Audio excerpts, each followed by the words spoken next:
Welcome to the sixth lecture in the series Introduction to New Testament Textual Criticism. Let's begin with prayer. Heavenly Father, before we called out to you, you called us. Let our zeal to work for your kingdom be matched by peaceful confidence that you've already prepared the way for us to take, and that you will bring to completion every work that you began. Help us to see the imprint of your Son in every step along the way. In Jesus' name, Amen. We are about to meet some manuscripts. Now, some of these you might encounter very often in the apparatus of the Greek New Testament. Others are relatively small, but they are among the earliest witnesses to the readings they support. In the course of this lecture, I will mention links to some supplemental materials as we go. I hope that you will pause this video when a link appears, explore each resource, and then return to the lecture. These resources include images of manuscripts that can be viewed in fine detail. Today I'm going to refer to the Alexandrian text, the Western text, and the Byzantine text. And for now you can generally picture them as three forms of the text. The Alexandrian text was used in Egypt, and it influenced the Sinaitic version there. The Western text was used mainly, but not exclusively, in the western part of the Roman Empire, and influenced the Old Latin text. The Byzantine text was used in the vicinity of Constantinople and in other places, and is generally supported by the majority of Greek manuscripts. We begin with Papyrus 52. This is perhaps the oldest manuscript that contains text from the New Testament. It is small, about the size of a playing card. It contains text from John 18:31 through 33 on one side, and on the other side it contains text from John 18:37 through 38, which is not a lot of text. It was brought to light by Colin H. Roberts in 1935. The importance of Papyrus 52, which is at the John Rylands Library in Manchester, England, is its age. It is probably from about the first half of the 100s. There is a nice description of Papyrus 52 and many other fragmentary papyri online. If you search for Robert Waltz, W-A-L-T-Z, like the dance, and also search for Encyclopedia of New Testament Textual Criticism. And in addition, Dirk Jongen, J-O-N-G, Kind, has a brief video about P52 on YouTube. Papyrus 104 is another early papyrus fragment that's a top contender for the title Earliest New Testament Manuscript. It was excavated at Oxyrhynchus, Egypt by Grenfell and Hunt, and was brought to light in 1997 by J.D. Thomas. If Papyrus 52 is the earliest manuscript of John, Papyrus 104 is the earliest manuscript of Matthew. The handwriting used for P104 was executed in a fancier style than what is seen in most other papyri. Similar handwriting appears in some non-biblical manuscripts excavated at Oxyrhynchus, including one in which a specific date from the year 204 or 211 has survived. Papyrus 104 contains text from Matthew 21, 34 through 37 on one side, and the text on the other side is very extremely badly damaged. But the surviving damaged text there probably contains text from Matthew 21:43 and 21:45. This would mean that Papyrus 104 is both the earliest manuscript of Matthew 21 and also the earliest witness for the non-inclusion of Matthew 21, verse 44. Greg Lanier's detailed analysis of Papyrus 104 can be found online in volume 21 of the TC Journal for 2016. Papyrus 23 is a fragment of the Epistle of James, probably made in the early 200s. It contains text from part of James chapter 1. You can get a very good look at Papyrus 23 by visiting the website of its present home, the Spurlock Museum in Urbana, Illinois. Papyrus 137 received some fame before its official publication by being heralded as if it was from the 1st century. It was called First Century Mark. It turned out not to be from the 1st century. However, this manuscript, a very small fragment containing text from Mark 1, 7 through 9 and Mark 1, 16 through 18, is the oldest copy of the text it preserves. Like several other early fragments, it has made practically no impact on the compilation of the text of the New Testament. Papyrus 45 is much more substantial, but it is still very fragmentary. When it was made in the first half of the 200s, Papyrus 45 contained the 4 Gospels and Acts. The order of books when the manuscript was made is unknown. Its surviving pages at the Chester Beatty Library in Dublin contain text from Matthew 20 and 21, Mark 4 through 9, Mark 11 through 12, Luke 6 through 7, Luke 9 through 14, John 4 through 5, John 10 through 11, and Acts 4 through 17. And a leaf in Vienna contains text from Matthew 25 and 26. This is the earliest known manuscript that contains text from all 4 Gospels. Papyrus 45 has several readings that are especially interesting due to the impact they have on Hort's theory of the Lucianic recension. Now, hopefully we'll take a closer look at that in the future, but for now we can just sum it up as a theory that the Byzantine text, the text in the vast majority of manuscripts, originated as the result of an editorial effort by someone in the late 200s, possibly Lucian of Antioch, who was combining readings from 2 earlier forms of the text, the Alexandrian text and the Western text. And based on this theory, back in the 1800s, a scholar named Hort rejected readings in the Byzantine text that were neither Alexandrian nor Western, reckoning that they did not exist before the Byzantine text was made. But in Papyrus 45, which is assigned to the early 200s, there are some readings that are not supported by the flagship manuscripts of the Alexandrian text or the Western text. Readings in Mark 7:35, Acts 15:40, and many other passages show that it is hazardous to assume that non-Alexandrian, non-Western readings should be rejected. The text of Papyrus 45 does not agree particularly strongly with Codex Vaticanus, and it does not agree particularly strongly with Codex Bezae either. In the parts of Mark where Papyrus 45 is extant, its closest textual relative is Codex W. But Codex W's text in those parts of Mark is not particularly Alexandrian or Western either. When Papyrus 45 was first studied, after it was brought to light in the 1930s, there was a tendency to call its text Caesarean, like the text of Family 1. But the late Larry Hurtados showed that whatever Papyrus 45's text is, it is not closely related to the Caesarean text. And while it repeatedly agrees with the Byzantine text, it is not consistently Byzantine either. Papyrus 46 is the earliest substantial copy of most of the epistles of Paul, basically arranged in order according to their length, with Hebrews between Romans and 1 Corinthians. There is some uncertainty about how many epistles the copyist intended to include in the Codex.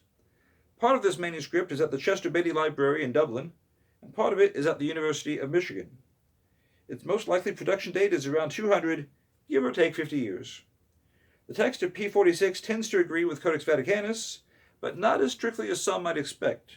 For example, in Ephesians 5:9, Papyrus 46 agrees with the Byzantine text, reading fruit of the Spirit instead of the fruit of the light. Papyrus 46 contains most of the Gospel of John, with some gaps due to incidental damage. It was found in Egypt in the early 1950s and was published in 1956.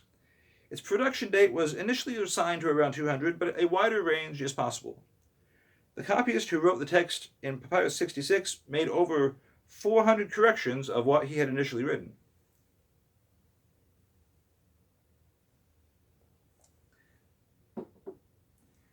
Papyrus 75 is also assigned to about the year 200. It is damaged, but it is a substantial codex that contains text from Luke and from John. Now, its surviving text of Luke begins in chapter 3. Its surviving text of John ends in chapter 15. The text of Papyrus 75 is close to the text found in Codex Vaticanus, but these 2 manuscripts are not related in a grandfather and grandson kind of relationship. Page views of Papyrus 75 can be found online at the website of the Vatican Library. Now, each of the next 3 manuscripts was designed as a pandect, that is, a large 1-volume collection of the Bible. We tend to assume that it's not unusual to have a single volume that contains all of the books of both the Old Testament and the New Testament. But that's because we are part of a post-printing press generation. In the world of manuscripts, Greek pandects of the Bible are rare. Codex Vaticanus is a very important manuscript of the Bible, housed, along with many other manuscripts, at the Vatican Library in Rome. Its New Testament portion was not the subject of intense scholarly study until the early 1800s, and since then its reputation has grown. Today it is generally regarded as the most important manuscript of the Greek New Testament.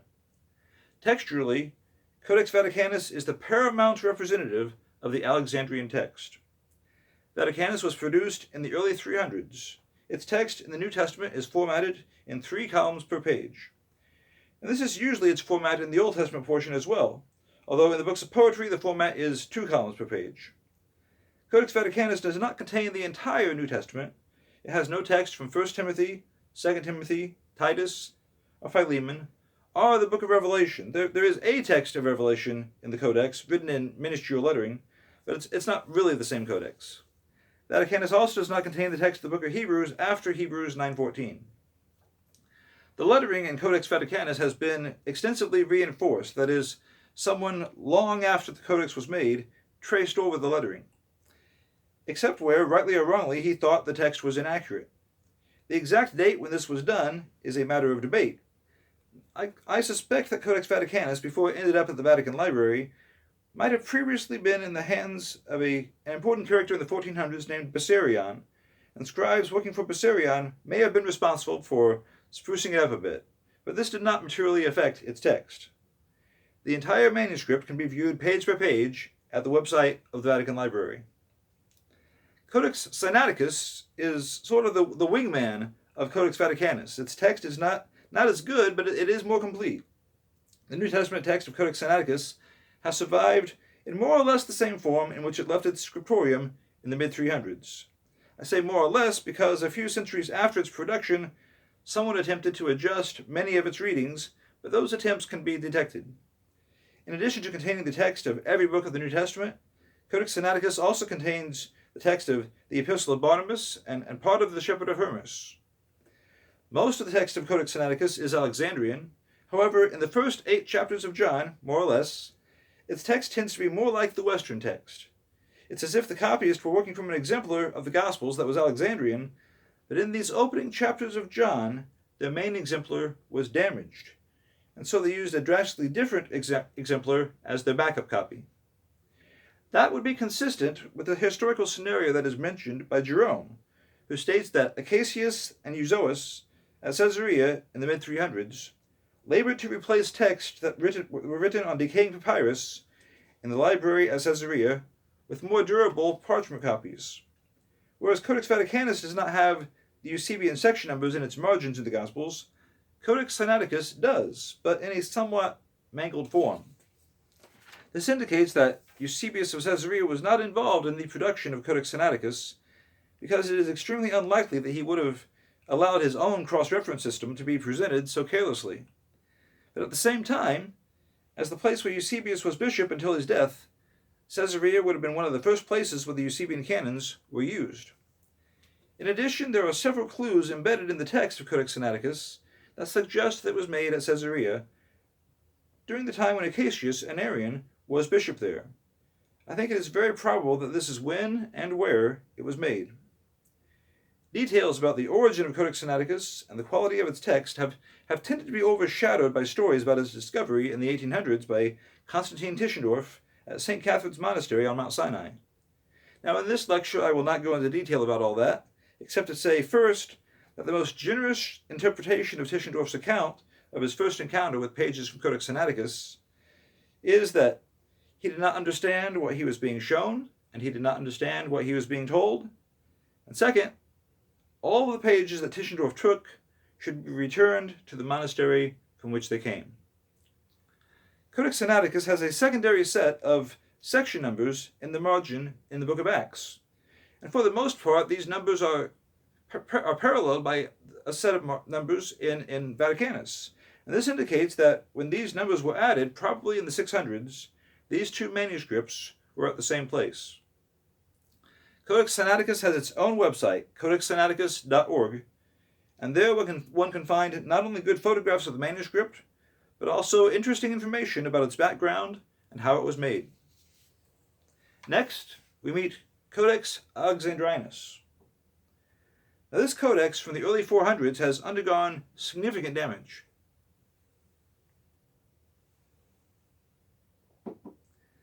Codex Alexandrinus is missing the first 24 chapters of Matthew.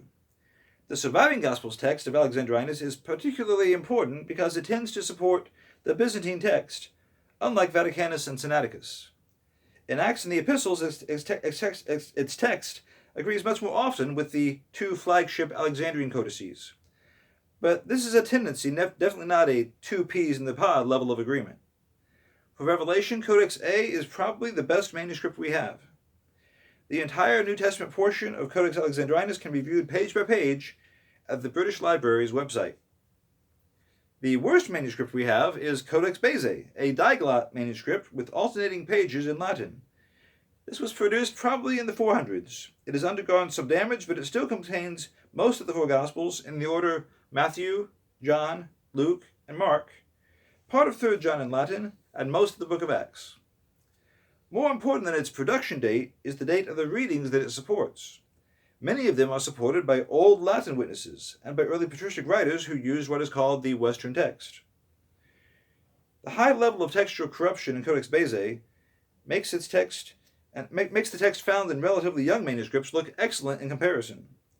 Codex D's text demonstrates that what really matters is not the age of a manuscript as much as how well the copyist in the transmission line of a manuscript did their job.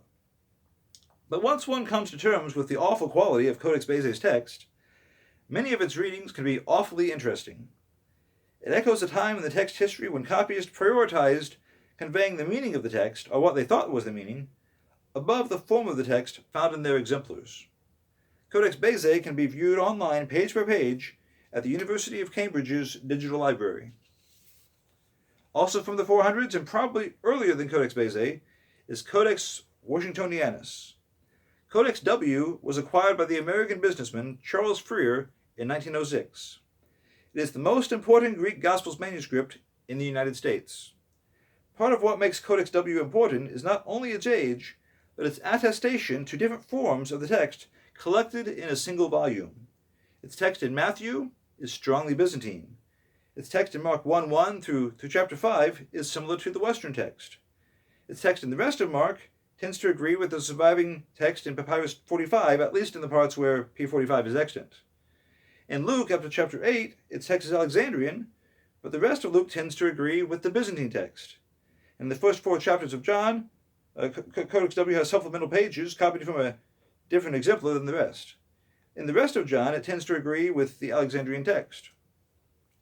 This has led some researchers to suspect that although most of Codex W appears to have been made in the 400s, it may be a copy of an earlier codex that was based on exemplars that had been partly destroyed in the Diocletian persecution in the very early 300s, just before Codex Vaticanus was made.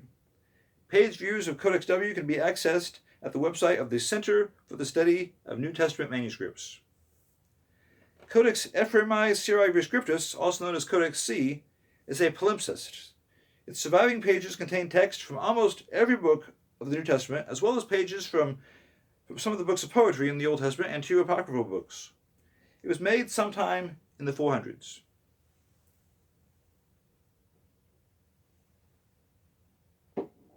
Its text is somewhat Alexandrian with significant Byzantine mixture.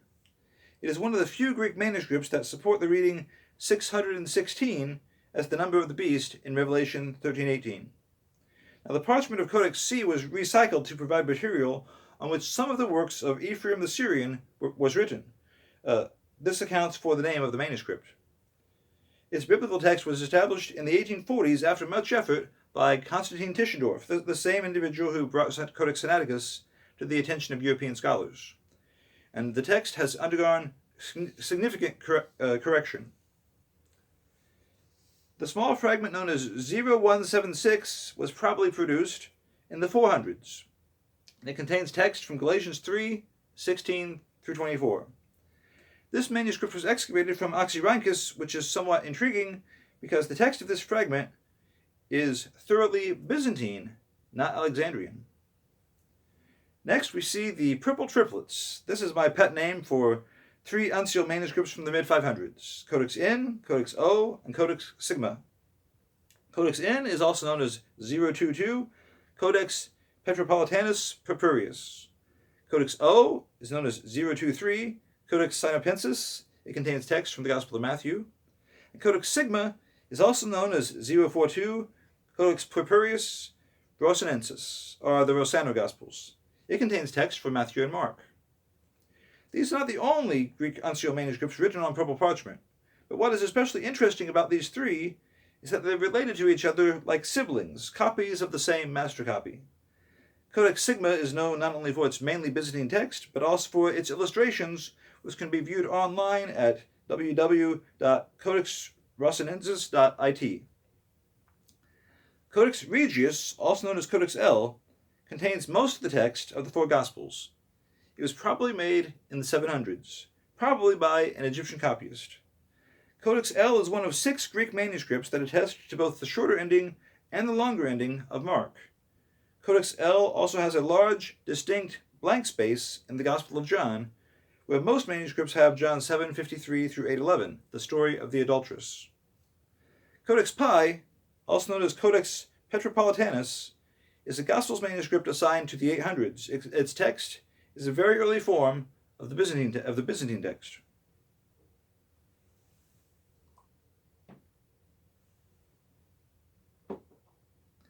Codex K, also known as Codex Cyprius, is another Gospels manuscript that was also probably produced in the 800s.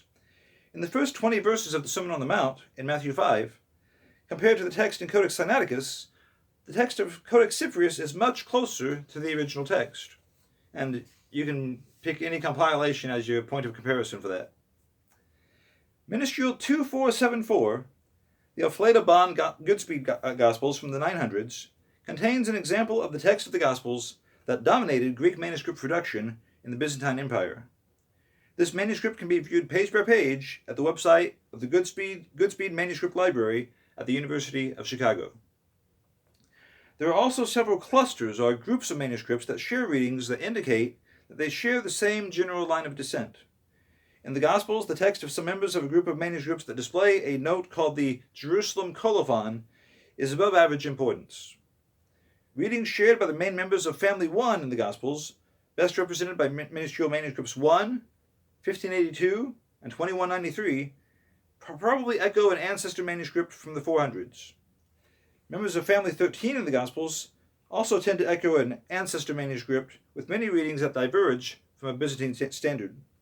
And in the general epistles, members of the Harthian group echo a form of the text that has some unusual readings that are earlier than Codex Sinaiticus. Some other minuscules, such as minuscule 6, 157, 700, 892, and 1739, are as important as some of the uncials. And their existence should remind us that when we ask how much weight should be given to a particular manuscript, the primary consideration should be not how old is it, but how well did the copyists in its transmission stream do their job. No manuscript sprang into being out of nothing. And any manuscript, early or late, if it is independent from another known manuscript, has the potential to contribute something to a reconstruction of the text of the New Testament.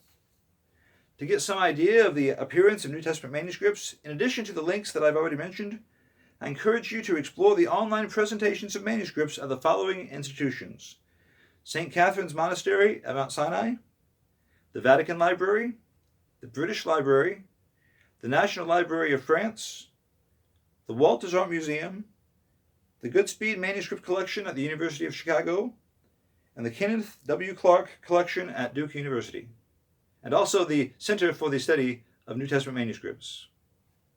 Thank you.